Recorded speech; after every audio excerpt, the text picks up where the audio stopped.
and welcome to another episode of today's GK. I am Pooja Devedi, and in this segment we bring to you objective questions on a daily basis to help you crack prelims. So let's begin with the practice question of the last segment. Consider the following statements. Janani Suraksha Yojana is a centrally sponsored scheme. Lakshya program intended to improve the quality of care in the labor room. The Poshan Abhiyan aims to achieve improvement in the nutritional status of pregnant women and lactating mothers. So we have to select the correct statement. So first statement is definitely correct, that it is a central sponsored scheme. That means it is funded partially by the state and central government. Second is definitely correct, and the third one is also correct. The correct answer is option D, 1, 2 and 3. So the first statement is correct, that it is a centrally sponsored scheme. Second is also correct and third is also correct. The correct answer is option D, 1, 2 and 3. The Janani Suraksha Yojana is a 100% centrally sponsored scheme being implemented with having an objective of reducing maternal and infant mortality in order for promoting institutional delivery among pregnant women. So, first is correct. Secondly, Pradhan Mantri Surakshit Matritva Abhiyan has been launched to focus on conducting special antenatal checkup on the 9th of every month and with the help of medical officers to detect and treat cases of anemia. Pradhan Mantri Matru Vandana Yojana is a maternity benefit program being implemented in all districts of the country with effect from 1st January 2017. Lakshya is a short form for Labour Room Quality Improvement Initiative intended to improve the quality of care in the labour rooms and maternity operation theatres in public health facilities. The goal of Poshan Abhiyan is to achieve improvement in the nutritional status of children and pregnant women and lactating mothers in a time-bound manner. Moving on. Which of the following do not have geographical indication tag status? Gorakhpur terracotta, Manipur's black rice, Apatani textiles, Dindigul logs. So we have to select the correct option using the codes. Now Gorakhpur terracotta, Manipur's black rice and Dindigul logs, they have been geographically indicated, but not Apatani textile. So the correct answer is option D, 3 only. Recently, an application seeking GI tag for Arunachal Pradesh Apatani textile product has been filed by a firm, Zeet Zero Producer Company Limited, and except them, all three have got the GI tag status. Geographical indication is in insignia on products having a unique geographical origin and evolution over centuries with regard to its special quality or reputed attributes. It is basically a mark of authenticity and ensures that registered authorities, users, or at least those residing inside the geographical territory are allowed to use the popular product's name. GI tag in India is governed by Geographical Indications of Good, Registration and Protection Act of 1999, and it is issued by the Geographical Indications Registry of Chennai. Consider the following statements regarding reorganization of states. In 1948, the S.K. Dhar Committee was appointed by the government to look into the need for the reorganization of states on a linguistic basis. Andhra Pradesh was the first linguistic state created by the government of India. So we have to select the correct statement or statements. Both are correct. The correct answer is option C. In 1948, S.K. Dhar Committee was appointed by the government to look into the need for the reorganization of states on a linguistic basis. And in December 1948, the JVP Committee comprising Jawaharlal Nehru, Vallabhbhai Patel and Pattabi Sitaramaiah was formed to study the issue. The committee, in its report, which was submitted in April 1949, said the idea of reorganization of states on linguistic basis, said, okay, this is rejected, but it said that the issue should be looked at afresh in the light of public demand.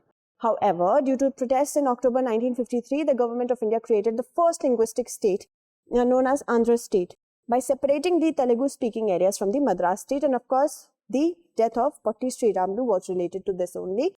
And Mission Sagar was India's initiative to deliver COVID-19 related assistance to various countries. Which of the following countries are included in this mission?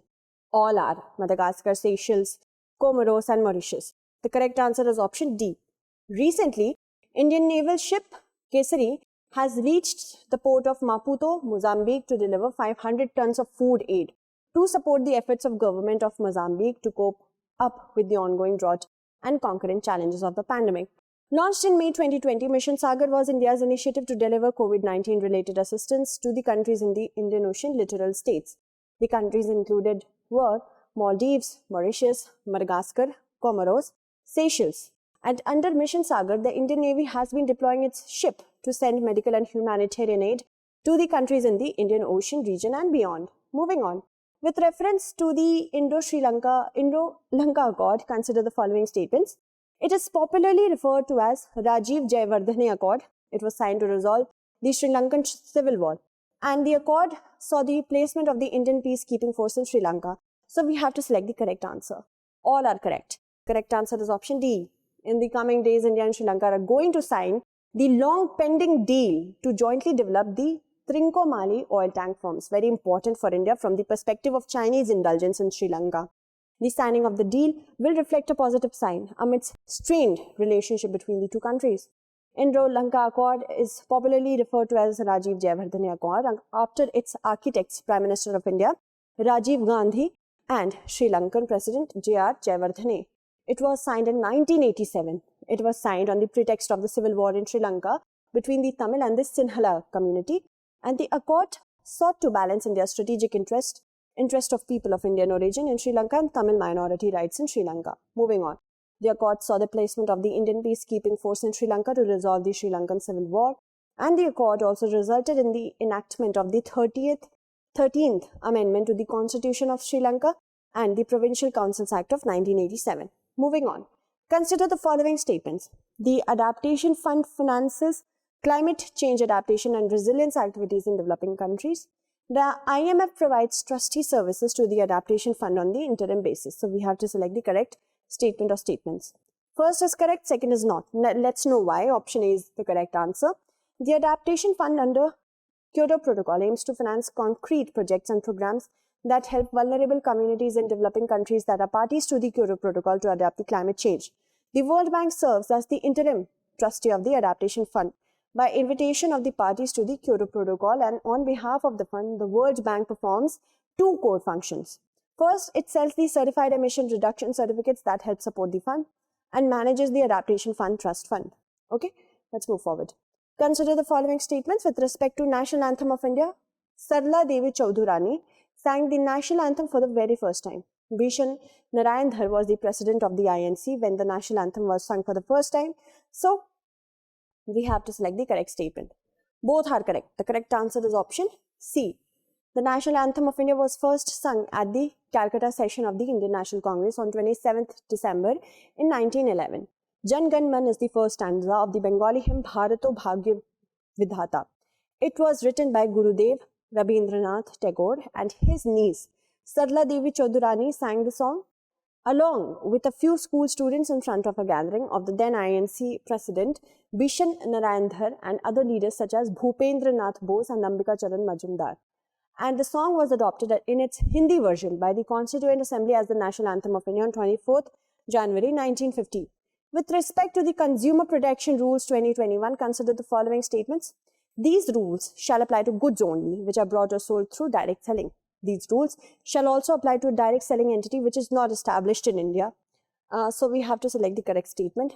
Now, not only to goods but services. On services also this rule will apply. So first becomes incorrect. Second is definitely correct. So the correct answer is option B, 2 only. Center has notified the Consumer Protection Direct Selling Rules 2021, and these rules shall apply to all goods and services brought or sold through direct selling, and all models of direct selling entities offering goods and services to consumers in India in all forms of unfair trade practices across all models of direct selling. These rules shall also apply to a direct selling entity which is not established in India but offers goods or services to the consumers in country. Existing direct selling entities need to comply with these rules within 90 days from the date of publication of these rules in the official Gazette. The direct sellers as well as the direct selling entities using e-commerce platforms for sale shall comply with the requirements of the Consumer Protection Rules of 2020. Moving on, consider the following statements with respect to Molnupiravir. The UK became the first country to approve Molnupiravir. Molnupiravir is not authorized for use in patients younger than 18 years of age, and it is yet to be authorized in India. So we have to select the statement which is or are not correct. The UK, yes, it has become the first country to approve Molnupiravir. And second is also correct because it affects the bone cartilage formation for children under the age of 18. First and second are correct. And it has recently been authorized in India. It will be manufactured by 13 entities. So the correct answer to this question should be option D, 3 only. The Indian drug regulator on Tuesday cleared the first antiviral COVID-19 pill, Molnupiravir. It is actually named by the name MK4482EIDD2801. It was developed initially to treat influenza, but it is a repurposed oral antiviral candidate to treat COVID-19 patients. The drug, developed by US-based biotechnology company Ridgeback Biotherapeutics in collaboration with US pharma giant Merck. Molnupiravir is an antiviral pill that works by introducing errors into the SARS-CoV-2 virus genetic code. It prevents the virus from replicating further. And on November 4th, the UK became the first country in the world to approve drug regulator Molnupiravir and said that it works by interfering with virus replication. US FDA also recommended that it is not authorized for the use of longer than 5 consecutive days. It specifically said that it is not authorized for use in patients younger than 18 years of age because it obstructs bone and cartilage growth. Moving on. Consider the following statements with respect to booster dose in India. Biological E is the second company to conduct clinical trials for booster doses. Corbevax is a 2-dose vaccine.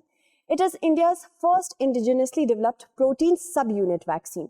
So we have to select the correct statement or statements. All are correct. The correct answer is option D. Hyderabad-based Biological E has got the Drug Controller General of India's nod to conduct trials of its vaccine Corbevax as booster shots.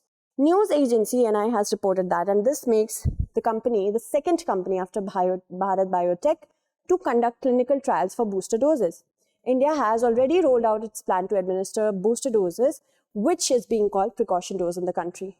Moving on. Bharat Biotech's Covaxin will be administered as precaution doses to frontline workers and senior citizens with comorbidities. Corbevax is a 2-dose vaccine. It is India's first indigenously developed protein subunit vaccine, which has been inducted in India's arsenal for vaccine against SARS-CoV-2. The vaccine maker company plans to deliver more than 1 billion additional doses globally. Moving on. Which of the following books has not been authored by Desmond Tutu? So the correct answer to this question is option C, Mary, the Church at the Source, and the rest are authored by him. South Africa will accord a special official funeral category 1 to late Anglican Archbishop Emeritus Desmond Tutu on New Year's Day. President Cyril Ramaphosa announced on December 28th. Desmond Tutu, who was globally venerated theologian, anti-apartheid campaigner and Nobel Peace Prize laureate, passed away at the age of 19 on December 26th. Some of the books authored by him are as follows: The Book of Joy, Lasting Happiness in a Changing World, Let There Be Light, Soweto, The Fruit of Fear, Ubuntu, INU and You and Me. Mary, the Church at the Source has been authored by Benedict the 16th. Let's move forward and look at our practice question. Consider the following statements. IPO is the selling of securities to the public in the primary market. Primary market deals with the new securities being issued for the first time, and hence it is also known as new issues market. So we have to select the statement which is all are correct. I hope you'll be answering it correctly in the comment segment.